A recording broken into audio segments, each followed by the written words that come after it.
A very warm welcome to all of you. Myself, Professor Nagaresh S. from KG Somaiya College, Kopargaon. In this lecture, we are going to study some important topics from the chapter number 2nd.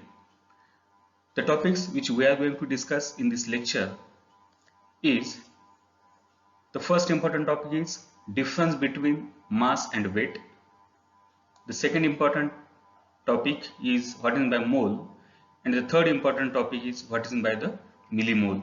So these three topics we are going to discuss in this lecture. So first of all, we are interested to know what is meant by the mass of a substance and what is meant by the weight of a substance.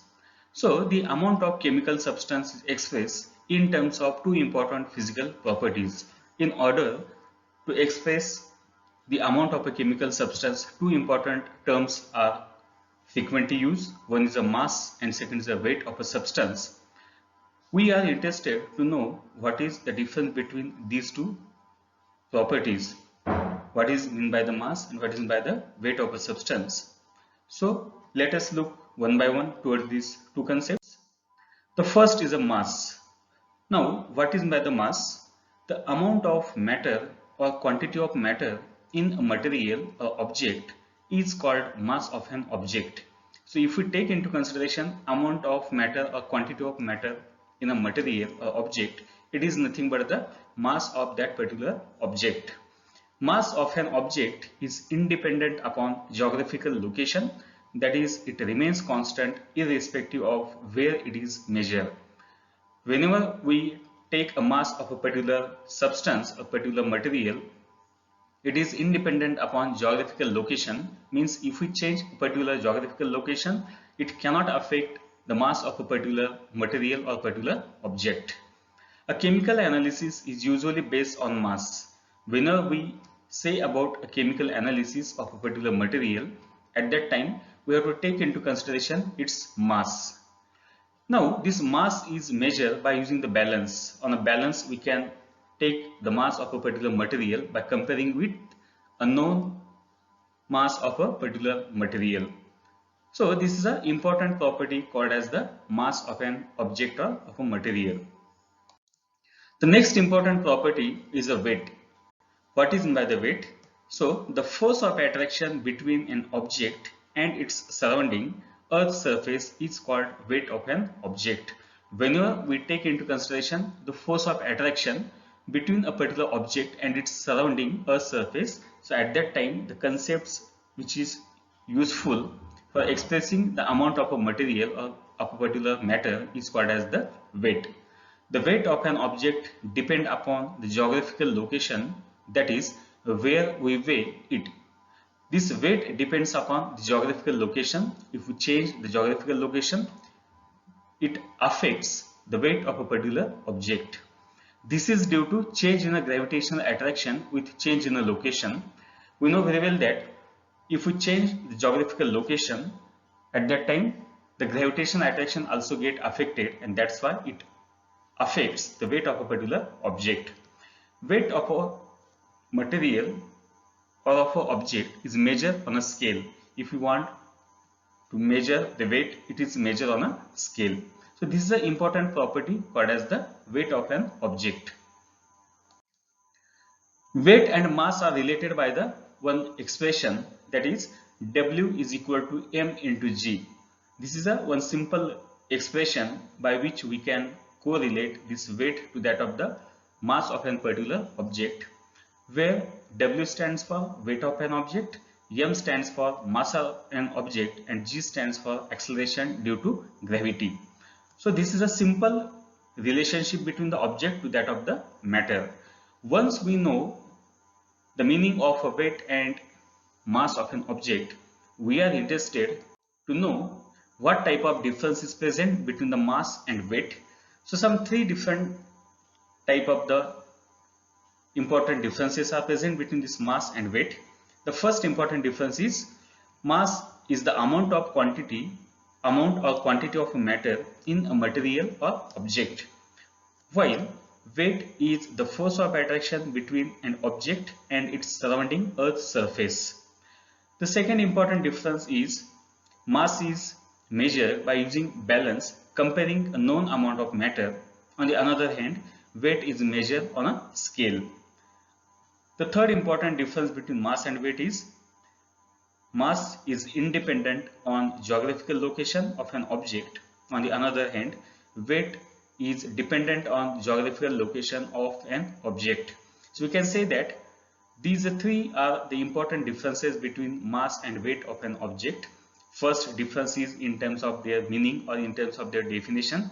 Second is how to measure these two properties of an object.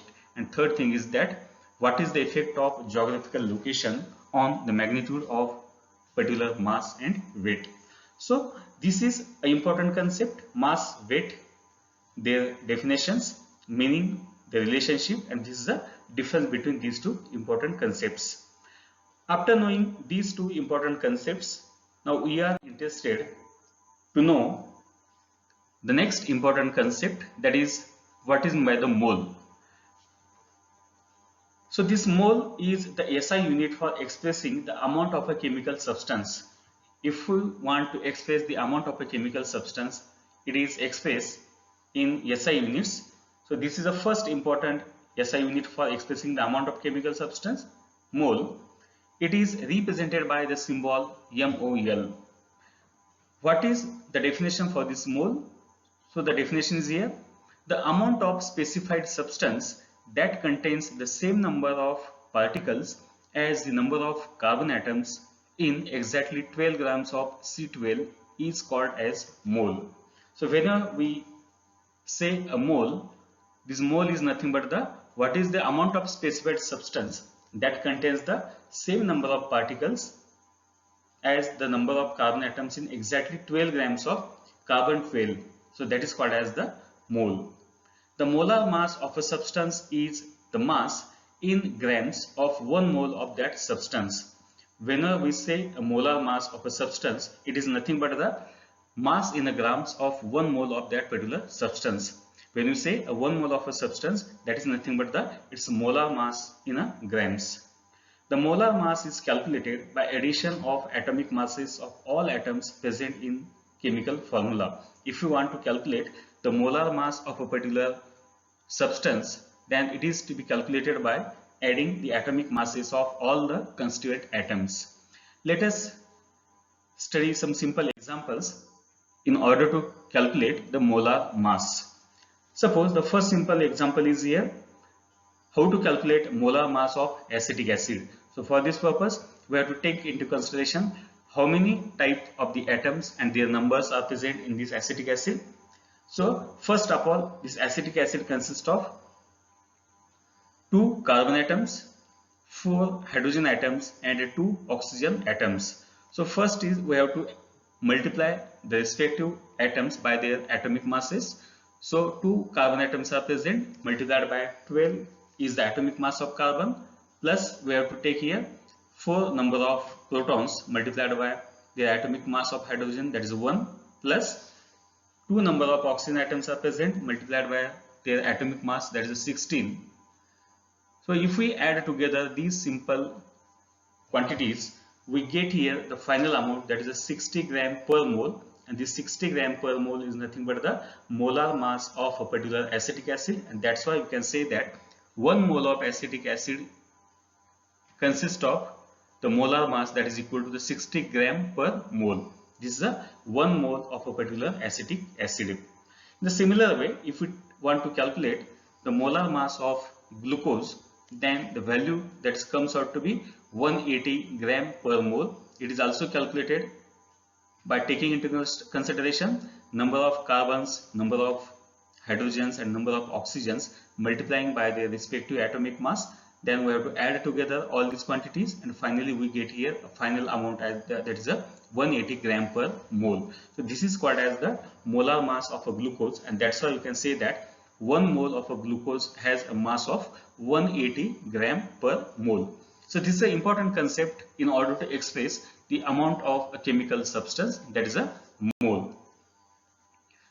After studying the important concept mole, we have to look towards the second related concept, that is a millimole. Now, what is the millimole? It is the smallest SI unit for expressing the amount of chemical substance. It is again a SI unit, but it is the smallest SI unit for expressing the amount of a chemical substance. When the amount of a chemical substance is mole, is a very small quantity, it is expressed in millimole. When a situation is like this, that is the mole value is a very small, at that time we use the second SI unit, that is called as the millimole. It is represented by symbol m mole, that is millimole. It is the number of 1 divided by 1000 or 10 to the power minus 3 of a mole. So it is a 1 divided by 1000 or 10 to the power minus 3 of a mole. This is a simple concept, millimole, that is nothing but the smallest SI unit for expressing the amount of a chemical substance. Up to this, we discuss here the three important concepts. First is what is by the weight and mass of an object or of a material. What is the definitions of these two concepts? What is the difference between mass and weight of a particular object or substance? The next important point which we completed, what is meant by the mole and what is meant by the millimole. So these some important topics we covered in this lecture. In our next lecture, we will study some important topics from this chapter. So with this, I stop here. Thank you so much.